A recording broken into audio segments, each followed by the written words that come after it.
안녕하세요. 뻘정소의 뻘짓입니다. 여기는 미국 신제품 인텔 코어 울트라 시리즈 3 프로세서가 공개되는 현장인데요. 인텔이 초대해줬어요. 소문으로는 되게 좋다던데 함께 보러 가시죠. That allows us to be talking about battery life in days, not in hours. Painkiller and Delta Force will play at well over 100 frames per second. Panther Lake has 70% more gaming performance. 와, 보고 왔는데 되게 괜찮은데요. 일단 요 정보들 좀 더 분석해가지고 스튜디오 돌아가서 말씀드릴게요. 자, 돌아왔습니다. 이번엔 인텔 코드명 펜서레이크 CPU 브리핑, 라인업 분석, 추천까지 한번 해보려고 하는데 약간 매니아 분들을 위한 내용일 거라서, 그래서 노트북 CPU 어떻게 보는 거냐 하시면 제가 그 챕터 밑에 따로 달아두도록 하겠습니다. 작년 인텔 노트북 되게 좋았죠. 투트랙으로 갔었는데 전성비에 초점을 둔 코드명 루나레이크, 이게 완전 물건이었죠. 노트북이 배터리가 오래가면 장땡이니까. 그리고 코드명 에로레이크라는 것도 있었어요. 얘는 고성능 프로세서여서 멀티 성능, 깡 성능을 원하면 선택을 했었고요. 그리고 올해는 인텔 코어 울트라 시리즈 3 프로세서 코드명 펜서레이크가 주력 노트북 CPU 라인업이 됩니다. 전성비와 절대 성능 모두 잡았기 때문에 다시 단일 주력 라인업으로 복귀를 한 거죠. 우선 구조를 간단하게 말씀드리면 타일 구조예요. 베이스 타일 위에 컴퓨터 타일, GPU 타일, 플랫폼 제어 타일, 예전에는 IO 타일이라고 불렀었는데, 재밌는 게 각 다이마다 공정이 달라요. 각기 다른 공정의 칩을 하나로 쓱까 먹는 게 인텔의 기술력인 거죠. 이번에 라인업을 하나로 통일한 만큼 무조건 전작보다는 다 좋아야 될 텐데,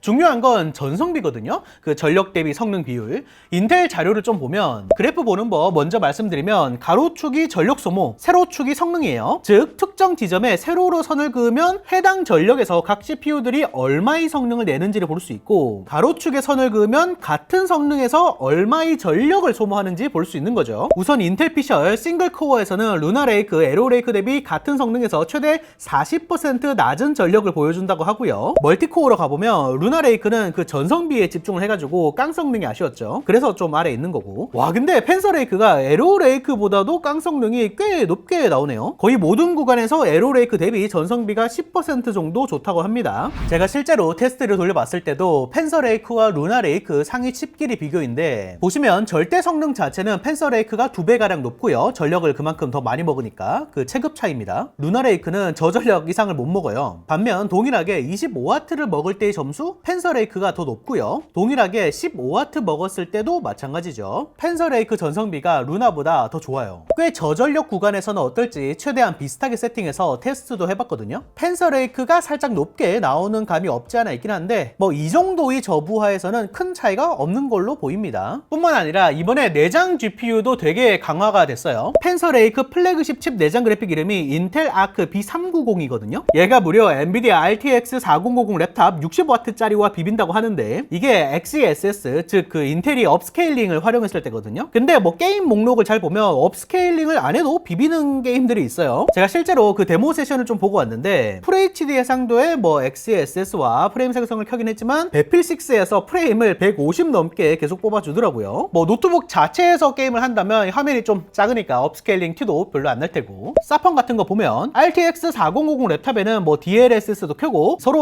업스케일링을 켰을 때 아크 B390이 더 높아요. 37:48. 여기서 그 프레임 생성 기능을 켜면 그 차이가 좀 더 벌어진다고 하고요. 배틀필드 6에서도 마찬가지로 서로 업스케일링 기술을 켰을 때 42:57로 자기네들이 더 높다고 하고, 프레임 생성까지 켜면 그 차이는 더 벌어진다고 하고요. 그 프레임 생성이 뭔지는 뒤에서 말씀드릴게요. 근데 이게 제조사 발표잖아요. 그럼 좀 유리한 게임들을 뽑았겠죠 라고 생각을 했었는데, 제가 실제로 돌려보니까 3D 마크 타임스파이 기준 RTX 4050 랩탑 45W와 60W 사이의 점수를 기록을 했고요. 실제로 게임을 해봤을 때도 FHD에서 오버워치2 아무런 업스케일링 잡기술이 없는 상태에서도 중간 옵션에서 평균 150프레임이 넘게 찍혔어요. 거의 게이밍 노트북급이죠. 마찬가지로 업스케일링 없는 배틀필드 6 낮은 옵션에서는 60프레임가량, 낮은 옵션이라고는 하지만 깡 성능으로 이 정도 돌리는 게 대단합니다. 트리플 A급 게임인데요. 루나레이크와도 비교를 해보면 마찬가지로 체급 자체가 펜서레이크가 좀 더 높죠. 동일한 15W, 25W 정도의 구간에서도 펜서레이크 내장 그래픽이 전성비가 더 좋은 걸 볼 수 있습니다. 확실히 향상이 됐어요. 근데 이건 그 12Xe짜리 플래그십 칩 내장 GPU 얘기예요. 12Xe가 뭐냐? Xe가 인텔이 GPU 코어 묶음 단위라고 보시면 돼요. 당연히 코어가 많을수록 성능이 더 좋겠죠. 이번 펜서레이크 내장 그래픽은 12Xe, 10Xe, 4Xe로 구분이 되어 있습니다. 12Xe가 인텔 아크 B390, 10Xe짜리가 인텔 아크 B370, 4Xe짜리는 그냥 인텔 그래픽스로 네이밍 되어 있어요. 근데 이번 펜서레이크 라인업이 좀 복잡해요. 물론 그 CPU 이름으로 모든 걸 구분할 수 있긴 한데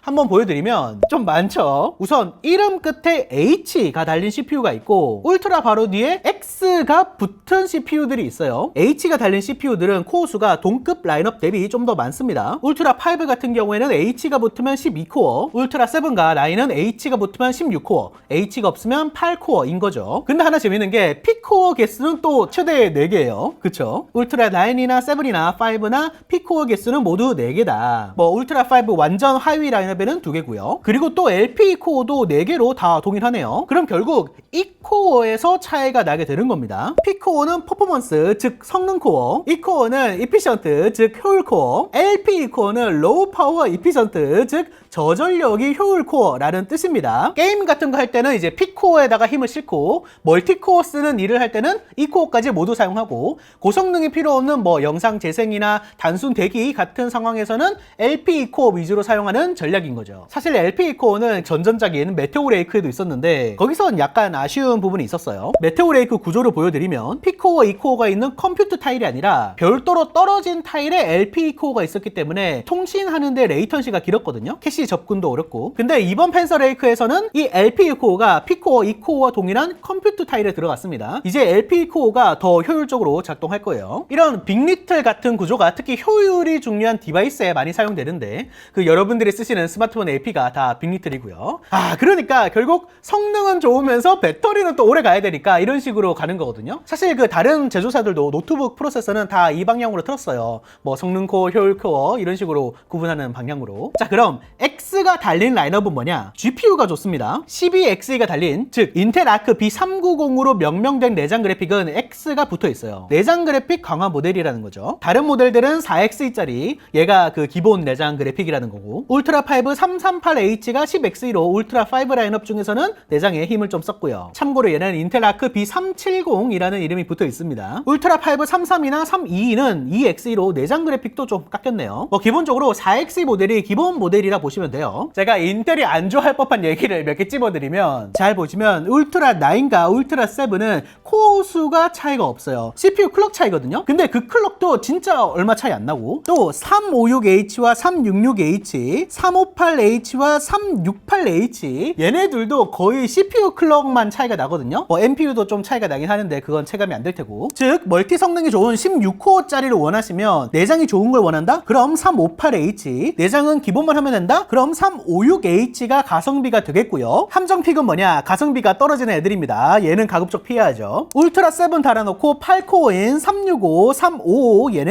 얘네들보다는 차라리 이쪽으로 가는 게 코어가 더 많아요. 아마 8코어니까 체감상 울트라 5 325와 크게 다르지 않겠죠. 울트라 5는 비교적 명확해요. 코어 많고 내장 좋은 거 원하시면 338H, 큰돈 쓰고 싶지 않지만 그래도 멀티 성능을 좀 챙기고 싶다 한다면 336H, 난 펜서레이크 배터리 뽕을 보면서 성능은 적당하면 돼 하신다면 울트라 5 325 선택하시면 됩니다. 제가 클럭까지 나오는 풀스펙표 지금 잠깐 보여드릴 테니까 참고하시고요. 내장 GPU에 이번에 되게 힘을 많이 싣던데 이번 12X짜리를 기준으로 보면 루나레이크 내장보다 피크가 77% 향상되었대요. 최대 성능이 1.7배 오른 거죠. 제가 또 발표 현장 다녀왔잖아요. 그 시연들을 보니까 게임들 되게 많이 전시를 해놨더라고요. 그 노트북 자체로 트리플 A급 게임도 할 수 있다고. 물론 멀티프레임 생성까지 켜놓긴 했는데 뭐 얘네들의 품질이 많이 올라오긴 했죠. 멀티프레임 생성이 뭐냐면 제가 게임 몇 프레임이라고 말은 하지만 사실 정확한 이름은 FPS, 프레임 per second, 1초에 몇 장이 보이냐예요. 장수가 많을수록 당연히 부드럽겠죠. 그럼 1초에 100프레임을 보여주면 100fps니까 100개의 프레임 사이사이에 있을 법한 장면을 추가로 끼워 넣으면 200프레임이네? 이게 프레임 생성이고요. 근데 한 장이 아니라 여러 장을 끼워 놓으면 FPS가 더 오르는 거 아니야? 이게 멀티프레임 생성입니다. 물론 실제로 딱 2배, 3배 이렇게 수치가 증가하는 건 아니고요.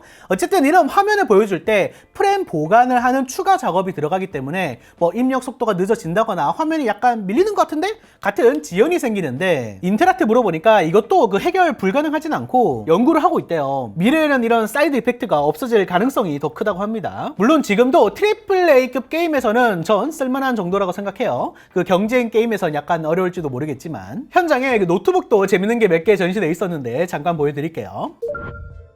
이런 거 에이수스 젠북 듀오인데 화면이 위아래로 두 개 달려 있죠. 이 키보드는 그냥 뗐다 붙였다 쓸 수 있는 겁니다. 그래서 아마 이렇게 손가락으로 5개 딱 하면 키보드가 올라오고 이렇게 딱 하면 여기 아래쪽에 트랙패드가 생기는 이런 재밌는 노트북이고요. 그럼 이건 어떻게 접냐? 이 키보드를 여기 상단에 딱 붙일 수가 있거든요. 그럼 이제 일반적인 노트북 형태가 되죠. 그리고 여기 뒤에 킥 스탠드가 있어서 얘를 눕히면 이렇게 쓸 수 있는 거고, 마찬가지로 닫으면 이런 식으로 1코를 할 수 있는 노트북이 되는 겁니다. 이것도 되게 귀엽다. 전반적인 디자인 자체가 둥글둥글하게 귀엽게 되어 있고요. 트랙패드가 요거예요. 그래서 되게 넓게 세팅이 되어 있고요. 참고로 얘는 XPS 시리즈입니다. 대리 노트북을 잘 만들긴 해. 여기 미니 PC들도 있는데 요거 한번 볼까요? 보면 뭐야, 여기 뭔가 손잡이 같은 거 있어. 열면 이야, 잘 만들었다.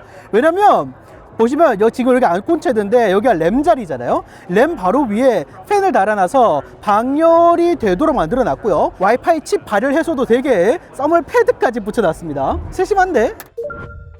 이번 펜서레이크가 탑재된 노트북들 지금 막 공개가 되고 있는데, 루나레이크가 여러모로 역대급이었잖아요. 이번 펜서레이크도 아마 평가가 되게 좋지 않을까 싶어요. 근데 사실 제가 진짜 기대하는 CPU는 아직 출시가 안 됐거든요. 바로 내장 그래픽이 좋은 12X짜리 말고 기본 빵만 하는 4X짜리 모델인데, 보통 이 사무용으로 쓰기 때문에 내장 그래픽은 적당하기만 하면 되거든요.